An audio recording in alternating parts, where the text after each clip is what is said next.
wax ni coalition bu ma joxul gëdd la bu ma gëmul man dafay feeñ par rapport ak yi fii ni muy ñëwee ndànk-ndànk Yacine mënoo ñëw joxe sa caution man ma joxe sama caution nga indi say parrainage ma indi sama parrainage ku nekk war a dem ak liste boppam ba ñu génn ni Sénégalais yi maintenant ànduñu woon mais dañuy ànd ci vote yi kii mooy nekk tête de liste fii maanaam dañuy bokk ci benn liste demandoo ci ay élection xam nga loolu mooy yeyul képp koo xam ne yaa ngi topp lu jëm ci wàllu politique léegi bu fekkee rëkkale nañu liste bu waa wàllu léegi ñoom si toutefois mataluñu seen parrainage mënuñoo dem ci élection yi dina am ay député yu bokk wàllu yu nar a falu ci listu Yewwi Askan Wi c'est paradoxal loolu mu tudd léegi jeu boobu kan moo ko joué donc bëkk dem bi ñu waxee laa ne man gëwuma parce que principe bi taxawaloon Yewwi changé wul te membre fondateur wala initiateur yu Yewwi PDS ci la bokkoon après mu démarqué dem créé ci wàllu léegi bu demee ba ci biir te dara changé wul mu ñëw accepté waat ginnaaw bi mu joxee caution ba noppi joxe déposé parrainage ba noppi nanguwaat ni dafay àndaat ci composition wu liste yi am na ay nodi ñu dem ba ci biir bëgg a recalé-waat seen liste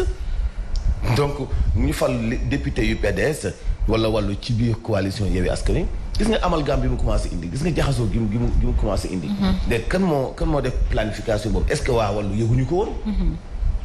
est-ce que dañoo pëtaxal waa Yewwi ci biir est-ce que dafa am ci waa Yewwi ci biir ñuy liggéey pour Macky autant de questions yoo xam ni dès le début ba ñu ne càpp daa di gëmuma démarche wàllu ci biir Yewwi Askan Wi et ñu ngi ñuy lëre tey boo seetee ñoom seen démarche moo gën a salté fuuf démarche pouvoir bi waa Benno Bokk Yaakaar ci biir Sénégalais ci ku nawloo laaj Sénégalais yi seen kàddu pour teewal leen à l'Assemblée nationale parce que li ñu leen wax ak li ñuy joué bokkul ñi ñu leen wax ni ñooy nekk seen ay député bokkul et Cheikh Tidiane Dièye génn kii na dénoncé na ce qui se passe ci biir Yewwi def nañu benn communiqué ci biir Yewwi bu demee noonu ci Yewwi parce que Yewwi dañu accepté ci composition liste yi jeu bi leen waa wàllu dugal mais léegi ñaari coalition yooyu lan la ñuy joué ci biir Sénégal yi ak électorat sénégalais yi dafa vital. y a trop d'incohérence. mais bu ñu la gëmee noonu ba noppi nga ñëw di joué genre jeu yooyu ok Yacine tey da ngay dugg ci benn bureau ñu ni bulletin bi liste nationale Ousmane Sonko ngay voter mais département bi damay tànn kenn bëgg nekk benn parti bëgg nekk ay opposant ci beneen localité wala benn bureau nga ne ay partenaires ngeen ba noppi nekk ay opposant ci biir mais loolu nu mu tudd ok bu ñu recalé complètement waa wàllu maintenant électorat wàllu kan la ñuy voter est-ce que ci seen pacte wóor na ni dañuy woteel waa Yewwi wala waa Benno la ñuy jox seen jeu bi dafa leer moo tax bëkk démb ba léegi mun nga koo xool ba ñu waxee laa ni ma góoma seen ñu ni ma du coalition alliance stratégique la mooy alliance stratégique te kenn ku nekk am sa liste ku ne am sa ay militants ku ne joxe sa caution ku ne dem ci législative ku nekk bëgg ay député ma ne même bu ñu amee majorité bi li ñuy bëgg muy majorité bu leen di permettre ñu am cohabitation du am dañ koy kase parce que am na ñuy jouer ci biir. am na ñuy wax alliance stratégique la parce que dina am forcément un gagnant et un perdant. non mais cohabitation dañ koy kase Yacine bu ñu nee ba assemblée nationale li ñu foog ni moom la ñu am ci doole duñ ko am parce que am na ñuy jouer lu ñu waxul ci seen biir loolu ñuy wax alliance stratégique et nañu moytu sax nag yuuxu ji fuñ ko foogee. boo sàgganee groupe parlementaire sax mën nañu koo am. parce que sénégalais ñu ngi commencé di leen démasquer nag. Cheikh Tidiane Dièye ku la waxoon dina toog dénoncer. te moom mi nga xam bokk na ci serveur yi nga xam ni ñooy yokki benn Yewwi Askan Wi. Yewwi Askan Wi Cheikh Tidiane Dièye bokk na ci ñi ci ëpp xam-xam gën ci am planification stratégique bokk na ci yokk yi tey ba demee ba démarquer di yuuxu di dénoncer ce qui se passe nga xam ni ñu ngi leen di commencer démasquer. la ñuy jouer quoi. Wallu ak Yewwi lan la ñuy jouer. 7h51 minutes yéen a ngi ñuy suivre ba tey en direct sur Zik FM ak Sen TV di ñu suivre également si suñu plateforme digitale aywa Mambay. dafa wax lu am solo démb ma doon waxtaan ak benn analyste politique fi nga waxee noonu diggante Yewwi ak nekk dafa ñëwaat say stratégie mu ne est-ce que waa Wallu ñëwuñu woon si ak doon dox mission maanaam stratégie ñëw uniquement pour tas ñun voilà est-ce que wàllu doxul si woon mission ngir maanaam tas est-ce que yéen soxla woon na dëgg ngir ànd ak wàllu ngir mën a man maay tax man mu ñëw yaa jël en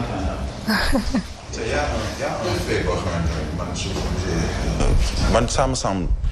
je dirais wax ma bizarre sax mais pour man dafa yenwul maanaam xam nga lan Ablaye Wade bi ñu jël def ko tête de liste wàllu man ça me dérange mais au plus haut point parce que je pense c'est Fabrice qui le disait tout à l'heure il y a certains journaux qui le disent Ablaye Wade mag la il a été président de la République du Sénégal il a été dans l'opposition pendant nangami at yi nga xamee ne def na ko Parti démocratique sénégalais bu fekkee ne mënuñu demal seen bopp wala wàllu mi nga xamee ne PDS ci la bokk mënuñoo demal seen bopp bay xëcc ku mel ni Ablaye Wade di ko teg tête de liste moi ça me pose problème j'ai vu benn contribution bu Samuel Sarr bind ci wàllu woowu qui se dit wadiste éternel et ànd ak Ablaye Wade depuis fort longtemps le mu wax man je suis très d'accord sur ce point mooy on ne peut pas prendre un maître Ablaye Wade di ko jël di ko teg ci boppu listu wàllu tey si jamais par exemple dañ ne dañoo recalé wàllu ça veut dire recalé nañu Ablaye Wade ak ñi mu àndal mais est-ce que donc ça va pas rejoindre également le soupçon ou les soupçons de Mansour Diop qui dit que est-ce que wàllu ne travaille pas ou le PDS ne travaille pas pour la coalition au pouvoir aujourd'hui muy Benno Bokk Yaakaar il y a beaucoup de questionnements autour de ces élections et surtout de ces parrainages mais il y a une grande question c'est autour de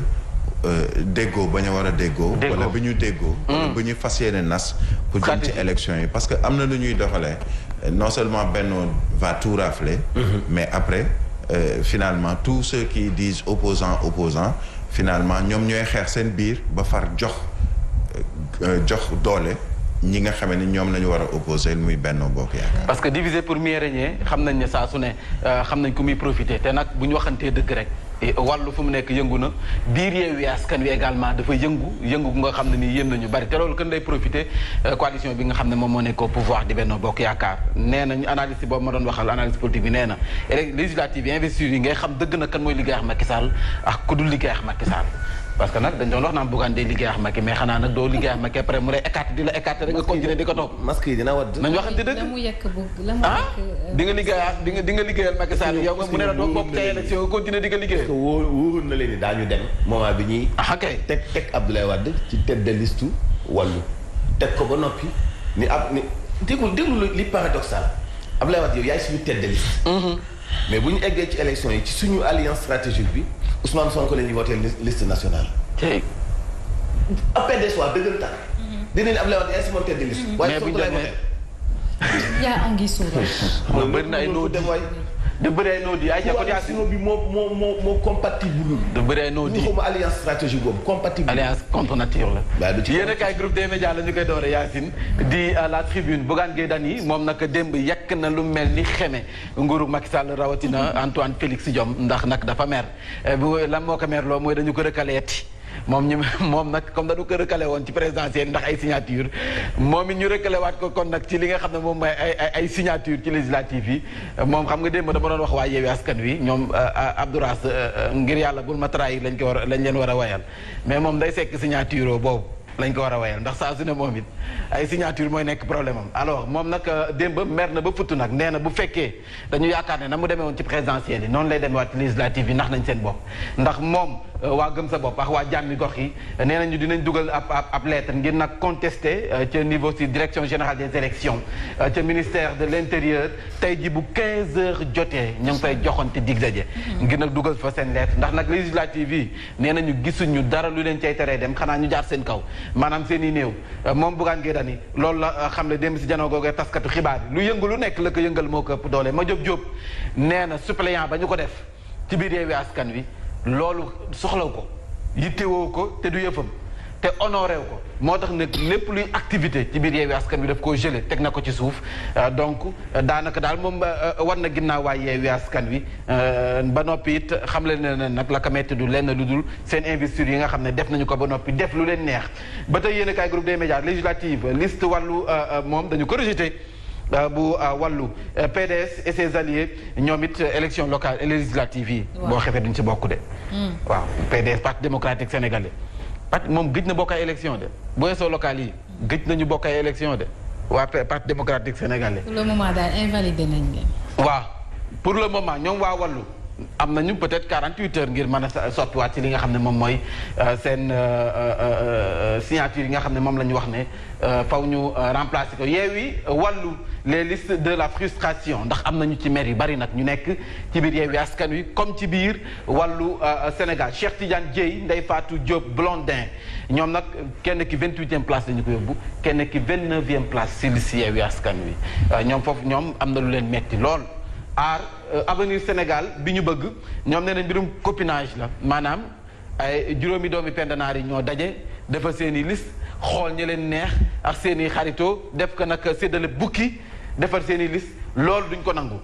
mu mel ni Madiop Diop sànq maa ngi koy wax nee na nag suppléant ba ñu ko def ci département bi loolu soxlaw ko bëggu ko kon nag neexul ba neex moom gelé na activité am ci biir Yewwi Askan Wi Barth moom moo dirigé liste Yewwi Askan Wi fii ci Dakar Guy Marius Sagna moom la ñu teg sa Ziguinchor jàppale na kon loolee moo nekk ci Vox Populi ba tey gëm sa bopp jàmmi gox bi Fadel Barro Bougane Gueye Dany joxante nañu loxo nee nañu bu fekkee législative yi dañ leen si bëgg a génn bi yeboo ñu xam ne seen i néew la ñuy jaar ndax nag cette fois-ci ça ne passera noonu la kii wax ça ne repassera ñoom nee nañ cette fois-ci moom xel xalaatul ñuy bàyyi mu jàll ndax xam ngeen ne kon xalif général kullu murit dafa war a gane si waa Dakar donc nag ñu ngi nekk di ko waajal mbàkk yu fay jëwriñ bi nga xam ne moom moo nekk sa Masalikul Jinaan nee na instant bi ñu ngi ci wàccaay li ndax kendal gi wala nganale gi dafa war a mucc ayib ndax xalif bi mooy ñëw te nag gan la gu mat gan naka ñëpp dalal moom mbàkk yu fay loolu la wax jëwriñ sa Masalikul Jinaan représentant xalif bi suma juumul donc nag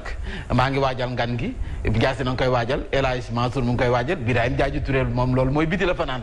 donc moom it mu ngi koy waajal sunu xalif bi ñu ngi koy dalal jàmm nag fii si diwaanu Ndakaaru législative yi ak bombe des listes électorales la ñu ko tuddee investiture yi bi mu génnee ba léegi coalition yëpp yëngu nee nañu am na si par exemple waa Yewwi sama xarit Baara Diouf moom mi ngi nekk Tëngéej nee nañu waa MRDS ñoom amul fenn fuñ gis seen bopp ci biir Yewwi MRDS donc ñoom dañ leen ci sepp ba mu set Baara Diouf moom lañ doon xëccool commune bu Rufisque Ouest moom adjoint maire la ci mairie ville bu Tëngéej Yewwi la bokk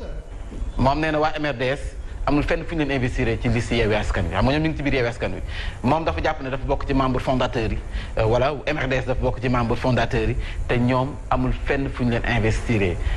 Bara Diouf maa ngi koy gis moom. victime alliance stratégique. voilà moom mi ngi noonu. comme alliance stratégique bii de li mu def ci victime. ba ci cëppaandaw la. coow li bari na ci lool. L'épreuve de tous les dangers fu mu nekk nii nag ñoom ñoo bindoo ni tama ñu tëggee leen ñaari boor waa ministère de l'intérieur rawatina Antoine Félix Diome ndax ñoo am la lourde tâche maanaam saytu li nga xam ne moom mooy signature yu baax yeex yu baaxul yi doublon yeex ñoom seen source a dafa ñëw ci réaction très houleuse des leaders yi nga xam ne dañu leen zappé wala ñu classé leen fu nga xam ne sori na lool sama tonton Daouda Niang bu parti démocratique sénégalais fidélité ñëpp xam nañ ko ci ciment la benn yoon la tooy mais ñu yóbbu ko 23e place ci liste bi loolu tamit 23e place ci liste bi donc franchement. ci stratégie dañ ko bëgg a yóbbu lan lépp ci stratégie ba la.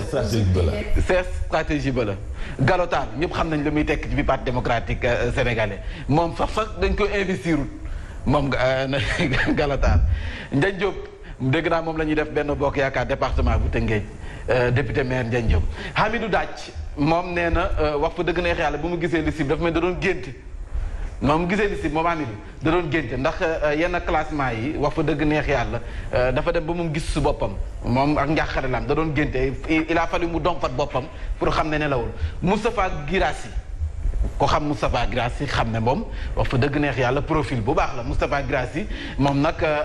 ay kàddoom la yëkkati jëmale ko ci Ousmane Sonko xëy ñoñam nee na wax fa dëgg neex yàlla da ngeen ma décevoir moom Moustapha Guirassy loolu la wax. moom itam victime stratégie. waaw moom si stratégie bi la moom it ba tey ci stratégie ba Mamadou Thiam mu ngi sàkku ci frustré yi ñoom ñëpp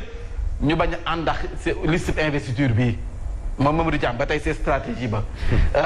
Maître Moussa Diop noonu il a pour sa part fustigé le fait que ni lui ni aucun de ses responsables ne soit investi. victime aussi. moom it c'est stratégie bi la alliance stratégique voilà en tout cas ku si nekk ay réactions yi nga xam ne ñu ngi koy am di ay frustrés yu ñu dajale ñu joxe seen xalaat ci li nga xam ne moom mooy ci investiture yi ci biir Yewwi Askan Wi. pendant ce temps Mame Mbaye président Macky Sall nee na le Sénégal a connu une baisse de 5% du taux de pauvreté jàll. ndax démb la ko wax waaw loolu rek laa bëggoon ñu. démb la ko doon wax. ci bi muy séddale li nga xam ne moom mooy. 80 millions 80 millions ku si nekk. 43 milliards de francs. j'espère que ñenn ñi jot nañ seen i message donc 80 millions jëm ci la ma doon séddale ni ki rek démb. L'As Quotidien dafa ñëw le patriarche le challenge et le revanchard à l'assaut de l'hémicycle mu ngoog Wade Sonko Mimi Touré tête de liste nationale. mais man fii El Hadj wax nga dëgg de Mimi Touré Ousmane Sonko ak Abdoulaye Wade kan moo si tête de liste nationale. si biir wala moom mooy wàllu wala bu Yewwi bi. entre Ousmane Sonko ak Abdoulaye Wade. waaw tête de liste nationale. ñoom ñaar ñëpp ay tête de liste nationale lañ wax. te ñu bokk ñuy voté. voilà Yewwi implose Moustapha Guirassy maire ba futu la def Mansour Sy Djamil ak moom ci kanamu Cheikh Bamba Dièye docteur Babacar Diop moom it kenn investir ko docteur Babacar Diop bu Thiès voilà mu mel ni kon jeex na. jeex na kay. kon jeex na mais tey Yacine bul fàtte ne tey le 11 mai anniversaire Bob Marley mais li ma si jaaxal. les Rastafari yi ñu woowee ñoom la nga xam ne moo doon dessert bi dafa manqué parce que nag waa MFDC sunu l'armée bi ñu leen songee dañoo saisiroon yàmbaa jëpp non Rastaman philosophie la xam nga loolu philosophie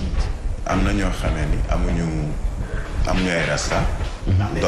doon ay Rastafari nu ñu leen di mën a woowee comme yow. non pas moi mais am na ñoo xam ne ni philosophie bi la amuñu ay rasta defuñu ay njañ ñu ngi koy wooye mais ils se disent rasta du ñu jeex sax mais il faut pas confondre nag rasta yooyu ak ñu yooyu ay njañ yoo xamee ni Baye Fall yi ñoom ñoo koy y a une différence la précision parce que li nga ci tudd Maam Sidi moo tax may wax Maam Sidi ban la ci bokk moom. Maam Sidi Baye Fall la. njañ Maam Sidi Baye Fall la yow doo taalibe ba Marley. Baye Fall la Baye Daaru la Baye Fall la moom Baye Fall la moom. Maam Sidi waaw. doo taalibe ba Marley de. merci beaucoup Mame Mbaye Ndiaye wa ñu jàll ci xibaar yi ak Hadj Mansour Birahim Diadji Touré le Rasta. déglu Zik FM asalaamaaleykum. gëm sa bopp ànd nawle jàmmi gox yi ak defar sa gox bokk nañu ci ñu ni doo leen mën a bokk ci élection yi dem leen toog ba beneen yoon ñu ni nag toogloo gi ngeen ñu toogloo du ñu ko nangu ndax yi fi coupé la ku ne am nga ci wàll dem leen toog ba beneen yoon waaw ci stratégie ba la alors si seen liste ya ñu déposé woon ñu ni da ngeen di fekk ku ñu tànn ba noppi ngeen ñëw tànnaat ko muy nu ngi koy wax doublon ak xeet yu mel noonu nekk yeneen ci ay motifs yu ñu joxoñul baaxam en tout cas duñu mën a bokk ci yooyu lay élection ministre bi ñu dénk lu jëm ci wàllu finance ak nattangoom bi nga xam moom moo yor lu jëm ci wàllu santé am nañu objectif maanaam xemmemteefu fexe jàkkaarloo ak ñi nekk ci wàllum paj mi ngir kat saafara ci seen jafe-jafe yi nga xam ni moom la ñu becc ni kat di jàmbat ci ndaje bi ñu mujj woon a amal